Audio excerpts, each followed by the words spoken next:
Planty Princess 92. My name's Ashley, and today I wanted to do a little Hoya video.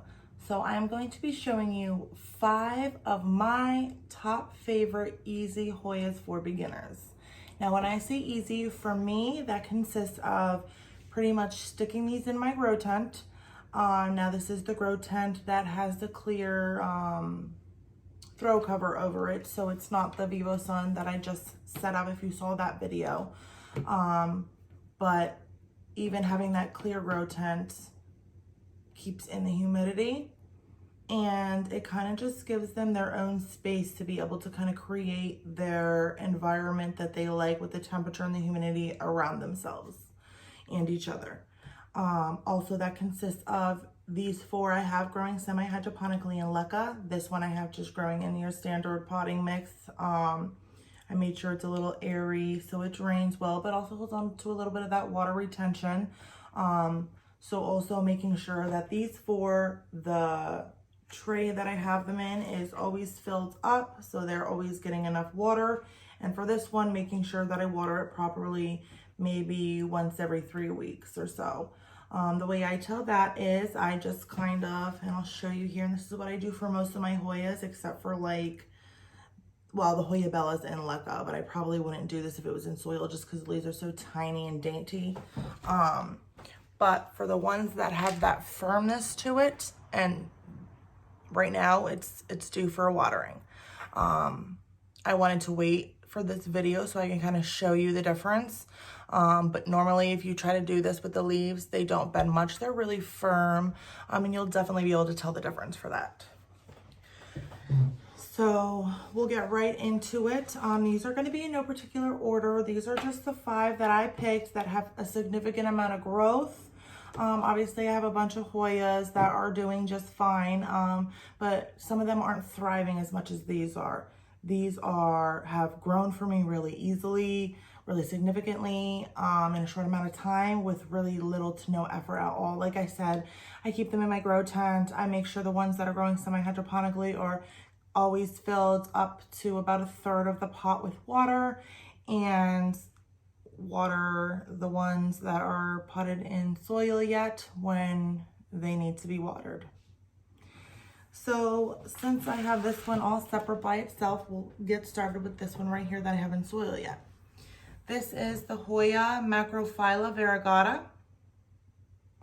You can see how big it is. I have 1, 2, 3, 4, and a little one over here, 5. So I have 5 active tendrils that are actively growing on this plant right now. When I first got it, it was kind of, and when I say dormant, I don't mean like literally dormant, but like it wasn't growing. So I had it sitting on a windowsill, a little bit pulled back from a window. It was receiving a lot of light. I was watering it appropriately, but I just think the humidity wasn't enough for it. The minute I put it in that grow tent, I am telling you, it bursted with new growth. Every single one of these tendrils is growing new leaves, growing longer. I wouldn't be surprised if within the next year this forms a peduncle or 2 or 10. That would be fantastic.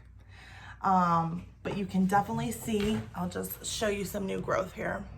You can definitely see that we are getting lots and lots of new growth. This is the newest leaf that formed on this tendril that is hardened off already.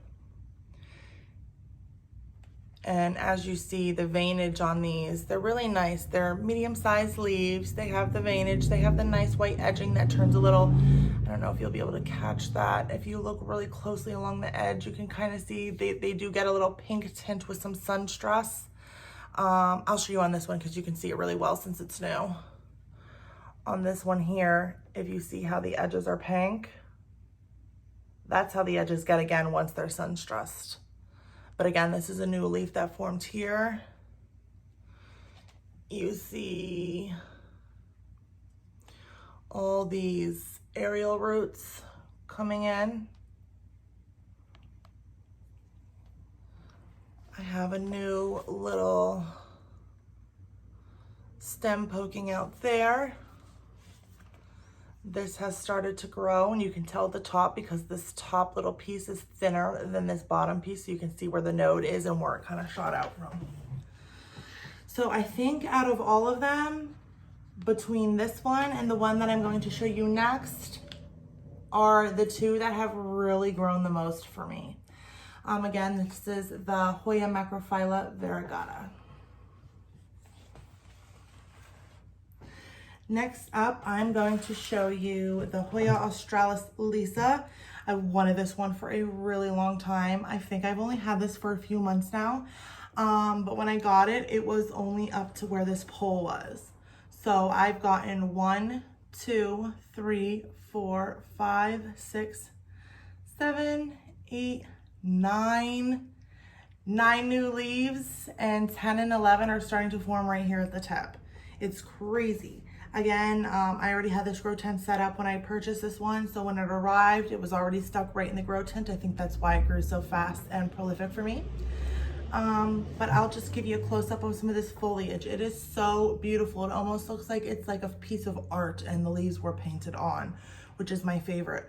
Also, where the white comes in for the variegation on these leaves, if you give it enough light, they do start to get that hint of pink in it as well, which is, it's just beautiful. It's gorgeous.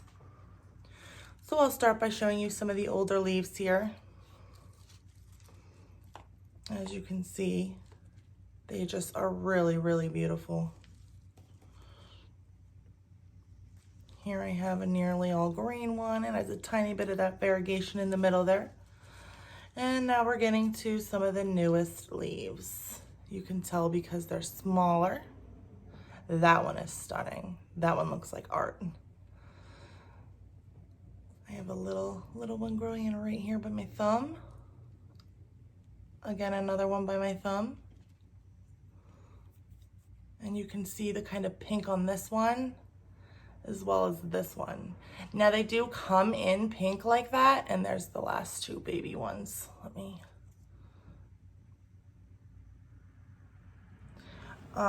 They do come in pink like that, and it will tend to fade if you're not giving it enough light. If you are giving it enough light though, it will hold that pink.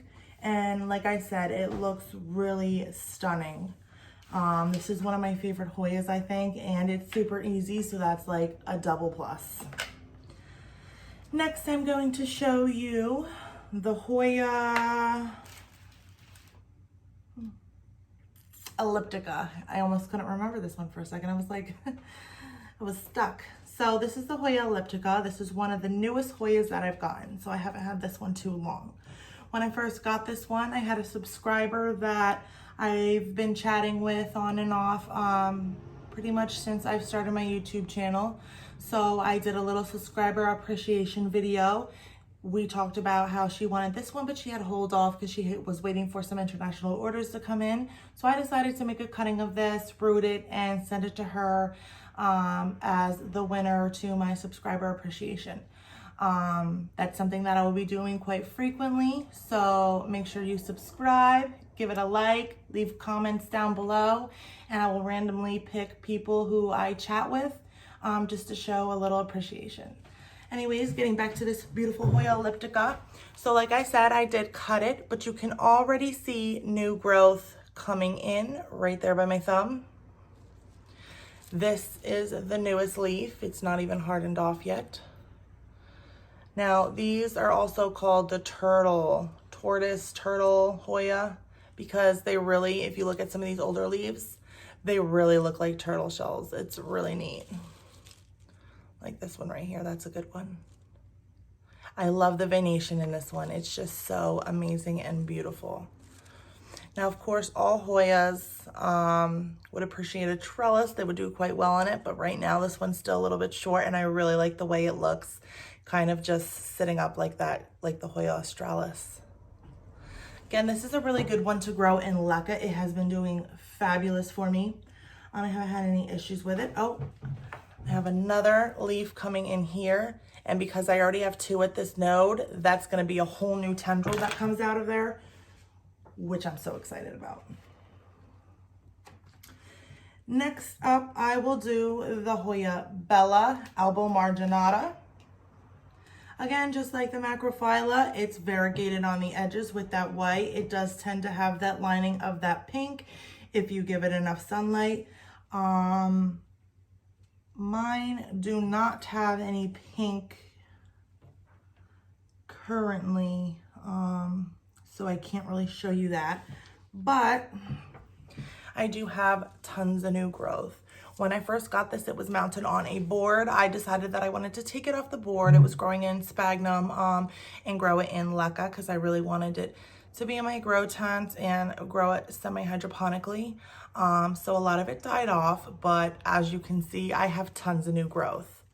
I have one tendril coming in here, and I have another tendril that's grown a really significant amount of leaves coming in over here.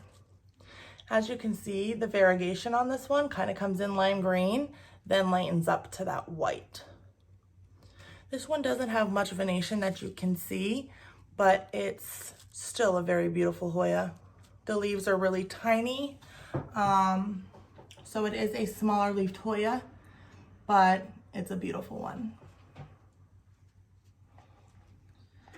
Last but not least, I have the Hoya Parasitica. You see I have this one long tendril coming over here. I believe it did have another one, but I think it kind of shriveled up.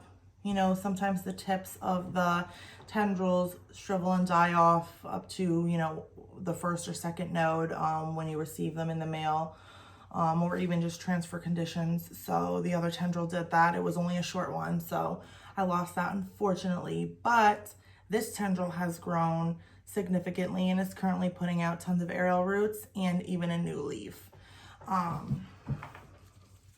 And here I'll be able to show you the difference of the sunlight the previous owner was giving it compared to the sunlight that I've been giving it. So all these leaves, let me just move this one. All these leaves in the middle here have slight variegation, but then the ones that have been growing on this tendril, you can see how variegated they are, the difference. So all these from this leaf on is since I've had it. So it's gotten 1, 2, 3, 4 new leaves. It's grown all these aerial roots, and I have new leaves growing right where my thumb is. This is the newest. So this is a really pretty Hoya. You can kind of see they are thicker leaves. You can see some of the venation on this one.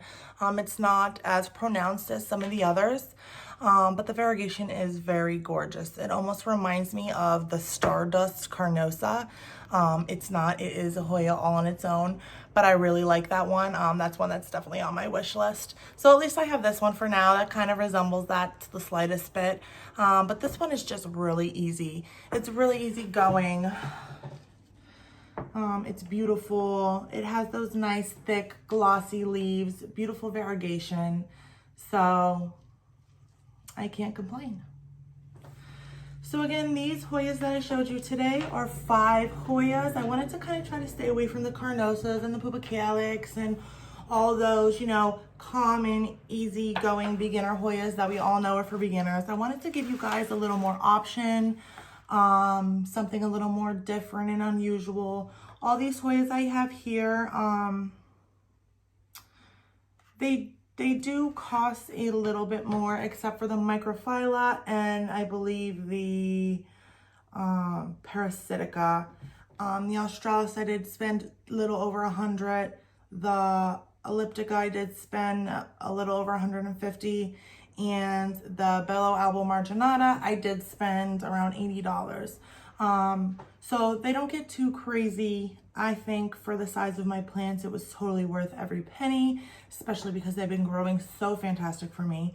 But the Albo Marginata, the Bella Albo Marginata, does come in a standard green form that does run a little bit cheaper if that's something you're interested in, but don't want to put out the money yet, especially if you're just beginning for Hoyas. If you do though, these are 5 great Hoyas to pick. They are really easy for beginners. Like I said, all you have to do is make sure you give them enough light, give them enough water, but don't overwater these girls as they will lose their leaves quick. Thank you guys again for watching. I hope you enjoyed meeting all these green girls. Don't forget to like, comment, and subscribe if you're interested in the content I provide. And as always, every plant's a princess. Bye.